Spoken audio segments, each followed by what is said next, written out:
Good morning, good afternoon, boys, girls, in-betweens on the aboves, AP here, and in this video, I'm going to do a follow-up of the last video. So in the last video, I talked about how hype leads to price creep, and I'm going to show a couple of ways that we've had price creep in Total War games, and end with a cautionary tale that if you don't stop price creep, what that price creep ends up becoming. To unlock that video, price creep that like button all the way up to 1,000.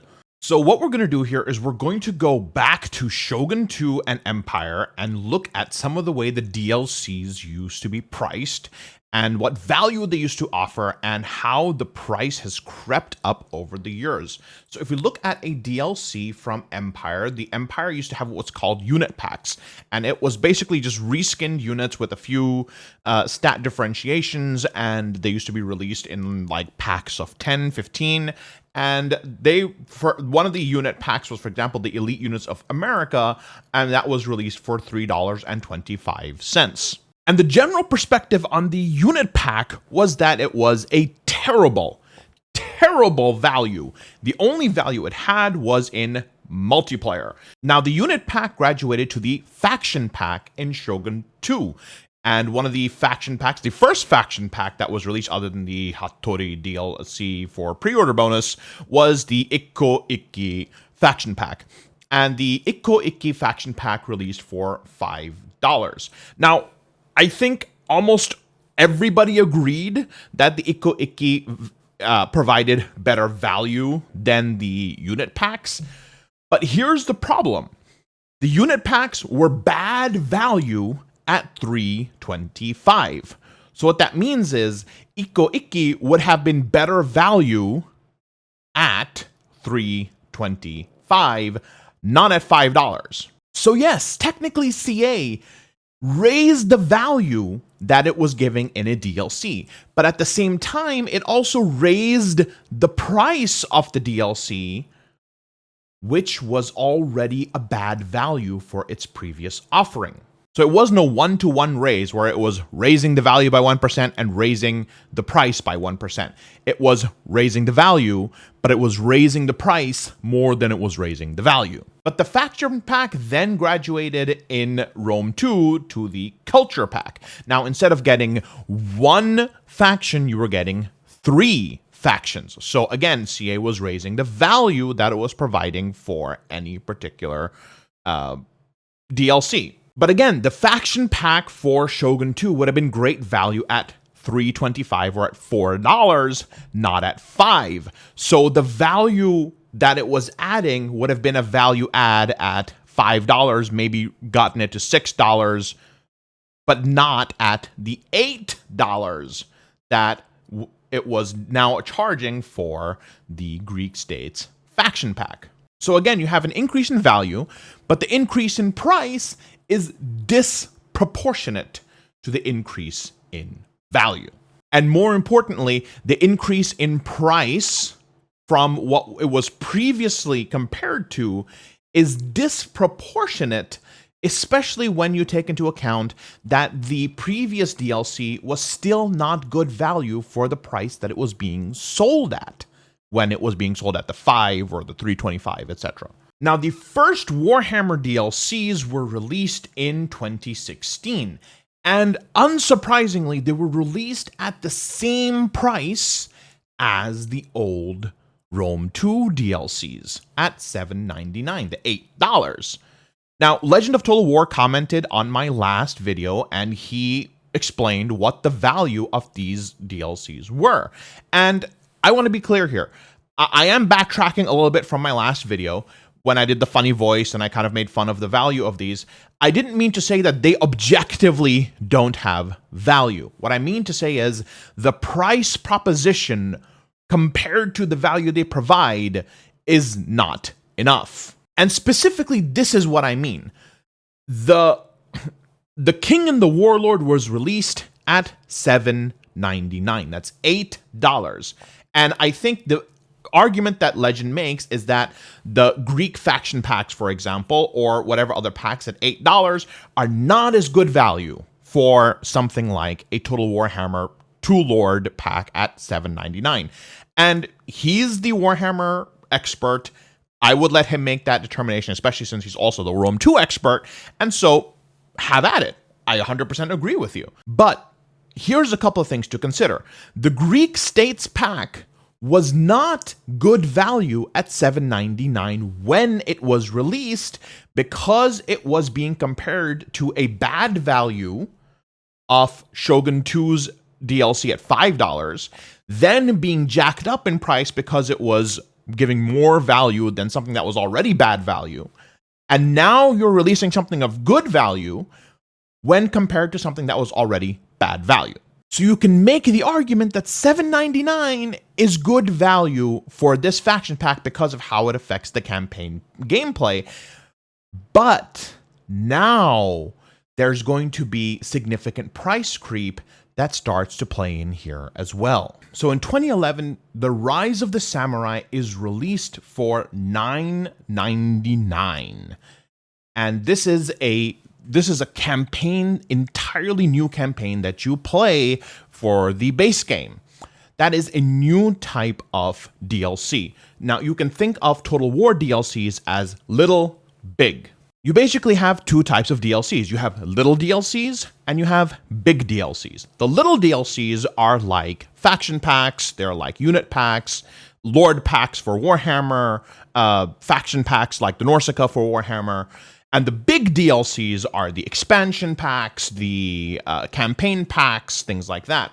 For Shogun 2, the little DLCs were the little unit packs that we had, as well as the faction packs, and now this was the first big DLC. It released in 2011 for $9.99, but Rome 2's big DLC released in 2014 for $14.99, and Warhammer's big DLC released for $18.99. And this has direct downstream effects. So Rome 2 is still being developed after Beastmen is released.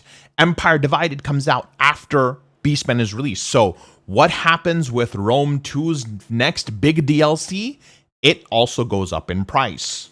Empire Divided is released for $16.99 as opposed to $14.99. And Rise of the Republic is released for $16.99. And Desert Kingdoms is released for $8.99. In fact, after Queen and the Throne, which is the last $7.99 DLC, we have a steady rise in DLC prices.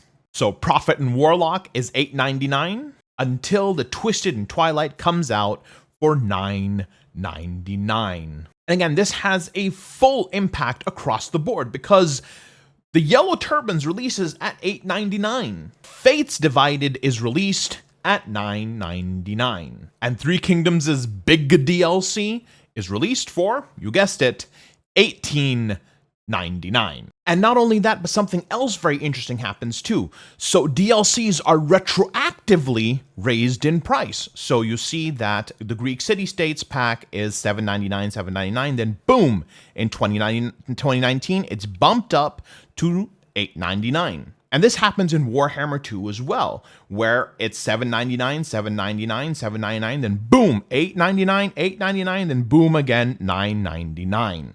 So in 2012, you had little DLCs being $5, and in 2019, you had little DLCs being $10, and big DLCs were $10, and you now have big DLCs being $19. But this price creep also happens with another type of offering, and that is the standalone expansion. So, one of the best standalone expansions ever released, Fall of the Samurai, is released for $29.99. The next standalone expansion is released for $44.99, Total War Attila. Now, what is the next standalone expansion in the series? Total War Warhammer 2. In all ways except for one, Warhammer 2 is an expansion on Warhammer 1. The only difference between Warhammer 2 and Attila is that you can join the games between Warhammer 1 and Warhammer 2. If you could not play Warhammer 1 with Warhammer 2, Warhammer 2 would be even less valuable than Attila.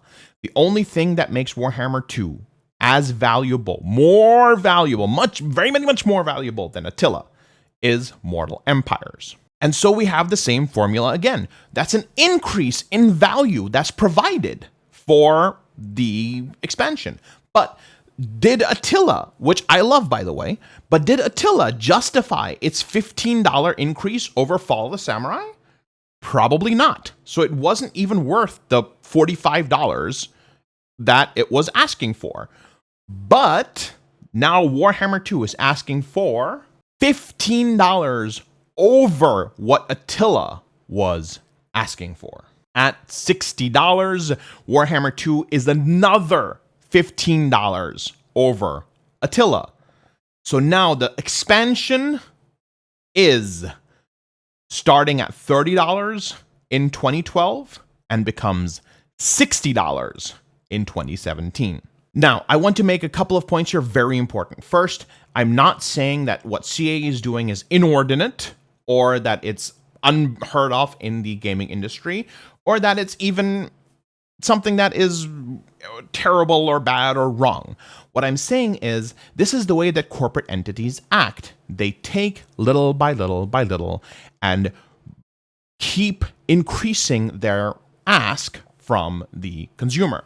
And the consumer has to stay vigilant when the corporate entity asks for more money in return for less value added in something. But I said I was going to end with a cautionary tale, and this is the cautionary tale I'm going to end with. Europa Universalis 4 was released for $40 in 2013, and its first expansion DLC was $15. 6 years later, Crusader Kings was released for $50, and its expansion is going to be released for $30. Do not become the Paradox fanbase. Do not let yourself be boiled alive little by little by little, in small increments, justified by the hype, justified by the perceived value, justified by marketing. Push back when there are price increases. Appreciate when value is added. Ask for breakdowns of why there are justifications for the increase in cost. Do not allow yourself to become a milked fan base. There are a lot of reasons why continuous development is a good idea. But $7 to $8 for Lord packs is good and would have remained good. $7 to $8 for the expansion packs for Fates Divided, etc. would have been good. $15 for your expansion packs would have been good. Don't let yourself become the Paradox fanbase. And at the same time, don't become consumed with rage and hate and animosity towards the people that are making the games that you love. This is a negotiation, but at the same time, it's a negotiation in which both sides have to have respect for each other, understand what each other wants, what each other needs, and can appreciate where the other one comes from and can come to a mutual understanding.